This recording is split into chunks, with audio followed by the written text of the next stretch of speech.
Kitoko.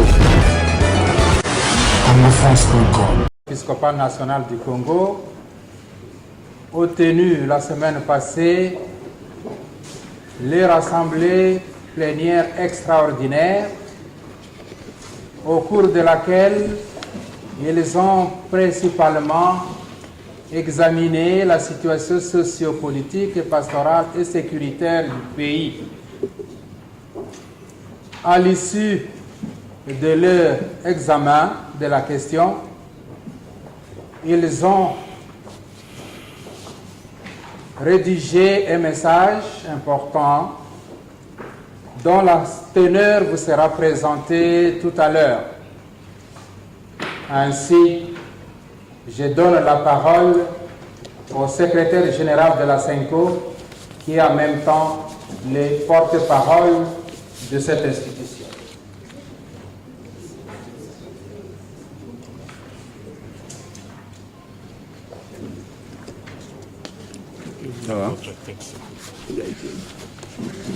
Non au blocage.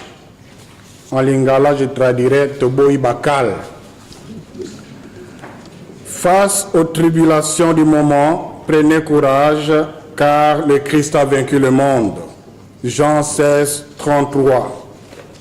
Message de l'Assemblée plénière extraordinaire des évêques, membres de la Conférence épiscopale nationale du Congo, SENCO. Nous, cardinal, archevêques et évêques, membres de la Conférence épiscopale nationale du Congo, réunis en assemblée plénière extraordinaire à Kinshasa du 20 au 25 février 2017, nous sommes penchés sur la situation sociopolitique et sécuritaire qui prévaut actuellement en RD Congo. Cette situation est préoccupante et prend de plus en plus une allure très inquiétante au risque de plonger notre pays dans un désordre incontrôlable. À cet égard, nous adressons au peuple congolais un appel à un sursaut patriotique et l'exhortons à ne pas perdre courage. Nous saisissons cette occasion pour renouveler nos condoléances chrétiennes à la famille biologique et politique de M. Etienne Tshisekedi Wamulumba, président de l'Union pour la démocratie et le progrès social et du Rassemblement des forces politiques et sociales acquises au changement. Nous souhaitons que ces obsèques soient dignes de son rang et facteurs de cohésion nationale. Situation sociopolitique et mission des bons offices de la SENCO. Nous avions observé avec beaucoup de préoccupation les divergences au sein de la classe politique, ainsi que la recrudescence de tensions dans le pays qui pourrait, si l'on y prenait garde, conduire la nation à l'implosion et au chaos. Cette crise est née de l'impasse du processus électoral dont la régularité et la continuité ont été interrompues. Dès le début de cette crise, la SENCO a exhorté les filles et fils de la RD Congo à emprunter la voie du dialogue. En effet, sur convocation de son Excellence M. Joseph Kabila, président de la République, un dialogue a eu lieu à la Cité de l'Union africaine et a abouti à l'accord politique du 18 octobre 2016. Malheureusement, cet accord a souffert d'un manque d'inclusivité.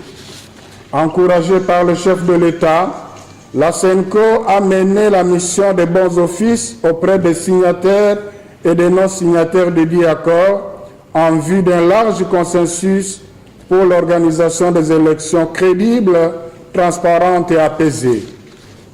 C'est pourquoi, au Centre interdiocésain de Kinshasa et sous la médiation de la SENCO, des négociations politiques directes entre les parties prenantes ont donné naissance à l'accord politique global et inclusif du Centre interdiocésain, signé le 31 décembre 2016.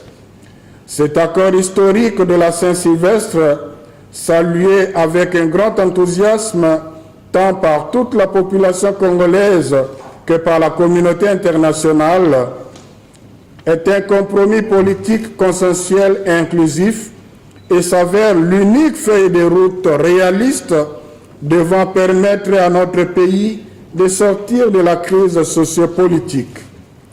Malheureusement, plus d'un mois et demi après la signature de cet accord, l'arrangement particulier destiné à assurer sa mise en œuvre peine à se conclure. Outre le retard déplorable dans l'exécution de certaines mesures de décrispation politique, il y a blocage sur les points de divergence ci-après. Primo, le mode de désignation du Premier ministre. À ce propos, l'article 3, paragraphe 3 de l'accord stipule que le gouvernement de la République est dirigé par le Premier ministre présenté par l'opposition politique non signataire de l'accord du 18 octobre 2016, Rassemblement, et nommé par le président de la République conformément à l'article 78 de la Constitution.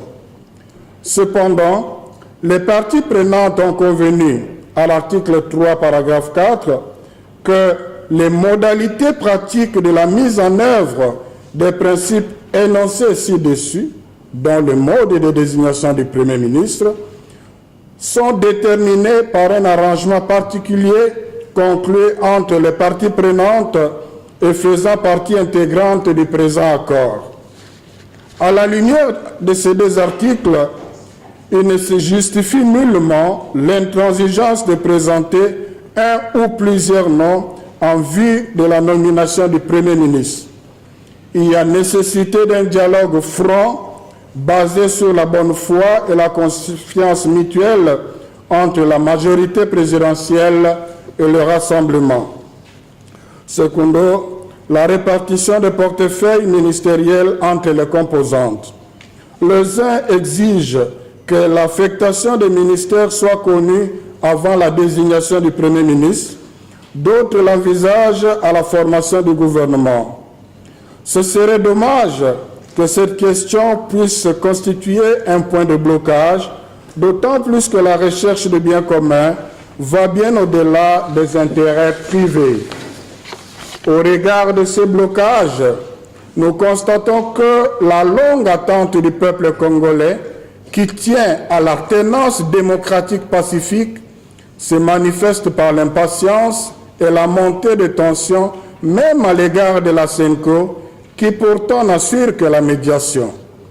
À cela s'ajoutent des menaces, voire des violences récurrentes, fruits de manipulations dirigées contre l'Église catholique pour des raisons inavouées.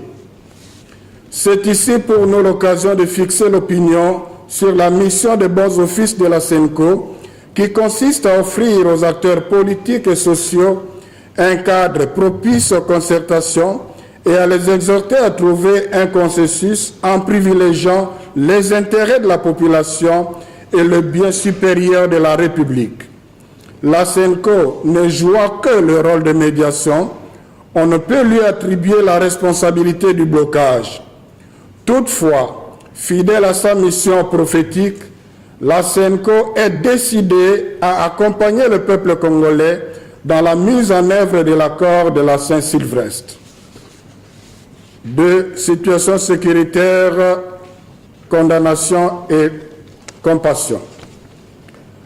Nous sommes profondément peinés de constater la multiplication des foyers d'insécurité et de violences qui se généralisent sur la quasi-totalité du territoire national et donnent à penser à un plan de balkanisation de la RD Congo. Les provinces ci-après sont particulièrement touchées par cette insécurité croissante. Primo, le Nord Kivu est affligé par des massacres à répétition des populations attribuées aux prisonniers rebelles Adef Nalu en territoire de Beni, Oisha, et par des attaques meurtrières des groupes ethniques en territoire de Lubero et de Rutshuru. Ces jours-ci, la province vit dans l'inquiétude du retour de M23. Secondo, Le Tanganyika est marqué par des affrontements sanglants entre les Bantous et les Batois, le déplacement forcé des populations et l'abandon de leurs terres. Tertio, le Kasaï central et le Kasaï oriental sont ébranlés par les incursions répétées des milices se réclamant du chef Kamina Nsapu et sémant la panique, la désolation, etc. Quarto, le Congo central est touché par le phénomène mystico-politique Bundu Diamayala, qui est à la base des affrontements meurtriers. Quinto, la capitale Kinshasa est secouée par des actes de vandalisme et par des tueries lors des manifestations. Dans ces provinces, nous déplorons des milliers de morts, l'instrumentalisation des mineurs doublement victimes de leur enrôlement par les milices et de la répression de forces de l'ordre, l'interruption de la scolarisation, le manque d'assistance humanitaire, le risque imminent de famine. Nous relevons également d'importants dégâts matériels.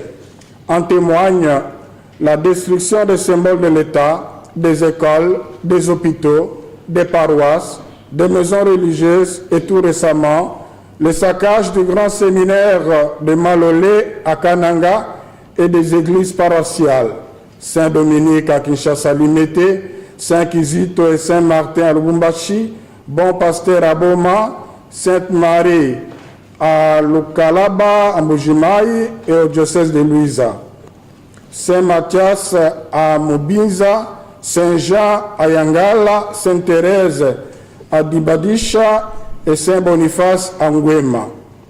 C'est une véritable tragédie. Est-ce un hasard que tout cela survienne en cette période préélectorale? Nous redoutons une planification en vue de retarder ou d'empêcher la tenue des élections. Cette insécurité est due à plusieurs facteurs.